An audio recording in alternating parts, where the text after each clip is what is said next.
Barbie.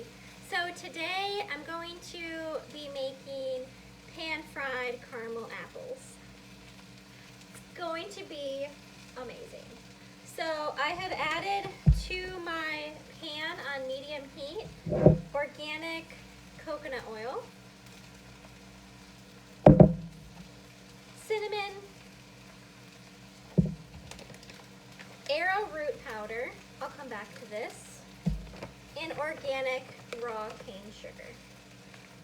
And I have about 4 or 5 large apples that I've put in the pan here.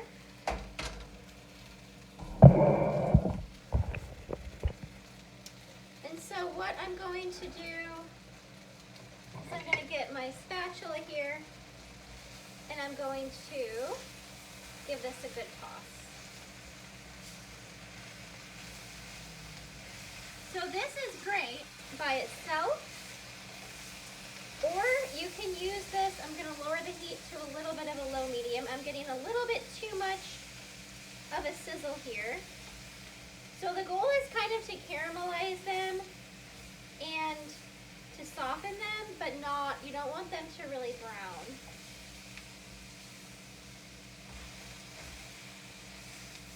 So I can see that I need to add a little bit more coconut oil to this.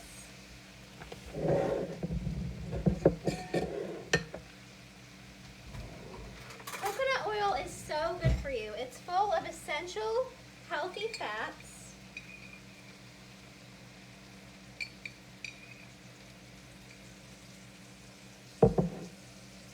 Very good for you. So I'm just going to stir this around. Now, I was going to talk to you a little bit about the arrowroot powder. So this is so amazing because you know how most of the time when you're trying to thicken things up, you're going to use cornstarch. Now, they do have gluten-free cornstarch, the Argo brand. For some reason, I cannot tolerate corn very well with my stomach. You know, I do have celiac disease, and for some reason, corn I just cannot tolerate. So the arrowroot powder is really good if you have a sensitive stomach like I do, and it doesn't get that weird kind of chalky taste that you can get with cornstarch. You can kind of play with it a little bit. You can add a little extra. You don't have to mix it with cool water like you would with the cornstarch. And I love how it thickens things up really nicely. This is the Bob's Red Mills brand, gluten-free. I get that at the health food store at Chamberlain's here in Florida. I would think you can probably get it at most grocery stores. Look at that.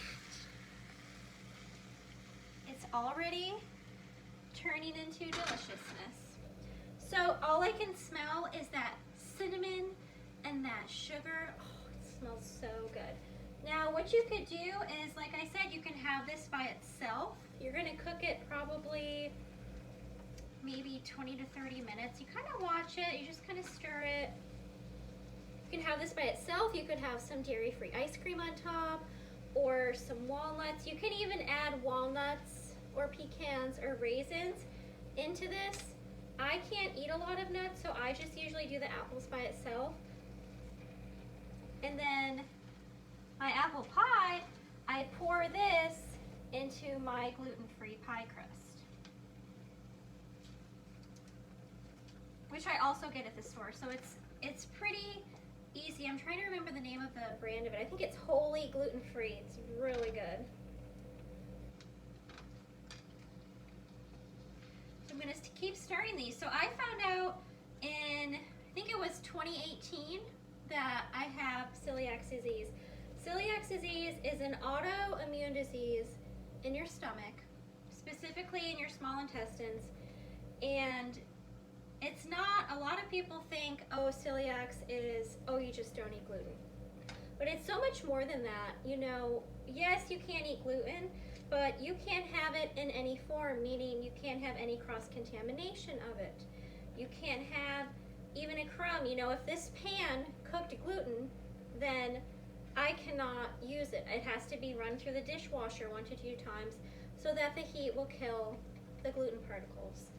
So it's basically like a seafood allergy, except with gluten. So when I go out places and I'm trying to order something, usually there's only a very, very select few places I can even go to, then I have to say allergy, because a lot of people don't know what celiac disease is. It's also genetic. You either have positive or negative properties for celiac in your blood. So it's a lot of times genetic. So there was somebody, maybe like a grandparent or like a great grandparent that had it, and yeah, it's not always genetic, but a lot of times it is. They usually diagnose it through a blood test or either a colonoscopy, where they go in with the camera and are checking the tissues. I have not had the colonoscopy yet. Mine came up positive on the blood test, so I have not done the scope yet. Oh my god, look at this. I'm trying to not drop it on camera here. It smells so good. I'm gonna do the heat a little higher. So it's now on medium. I'm just gonna keep stirring, but it's very challenging to have celiac disease, because a lot of people don't have it that I know. I think I personally know maybe 2 people. So it definitely can be a very depressing and isolating thing.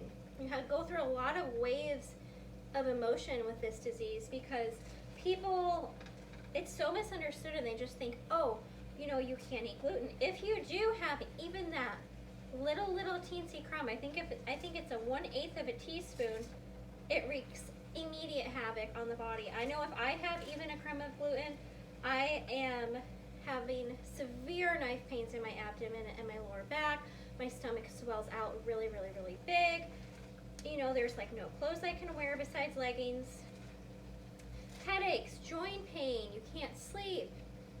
You know, you're on the potty. It just really is very difficult. But I've been finding ways to try to combat it and lower inflammation, and trying to heal the lining of the gut. You know, a big way that you can do that is the paleo diet, because it's a lot of good protein, you know, also low FODMAP, because low FODMAP means that you're going to eat foods that are easy on your digestive system. You're going to eat lean meats like chicken and fish and tuna and turkey. I don't eat red meat or pork. For some reason, it is just far too hard to digest in my stomach, and I get a lot of pain and swelling if I eat those. So I've chosen the last about 6 months to not eat those, and it seems like I feel a lot better. So it's eating things that are low FODMAP, that are easier to digest, like sweet potatoes, spinach, chicken, fish, tuna, turkey, bananas, peaches, apples that are cooked.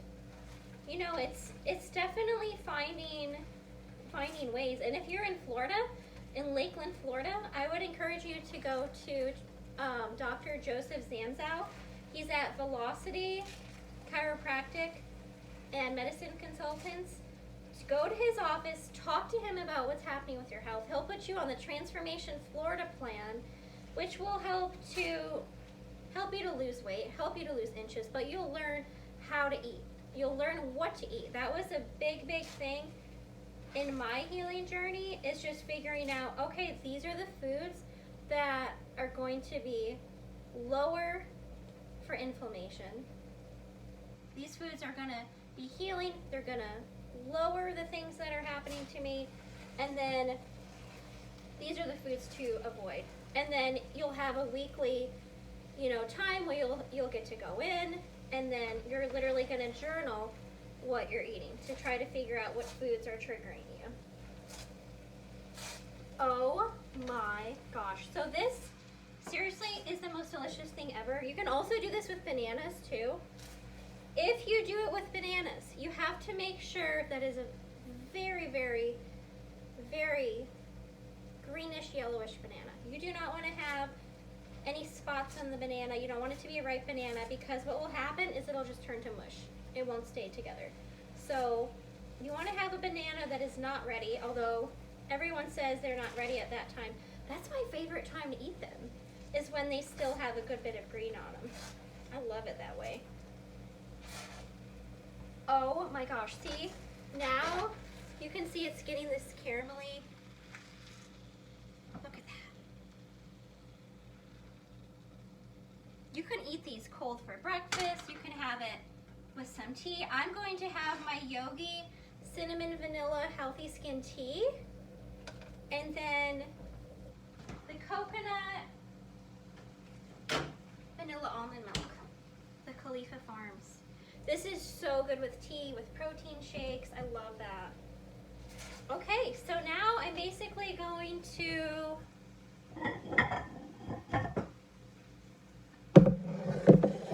get my bowl here.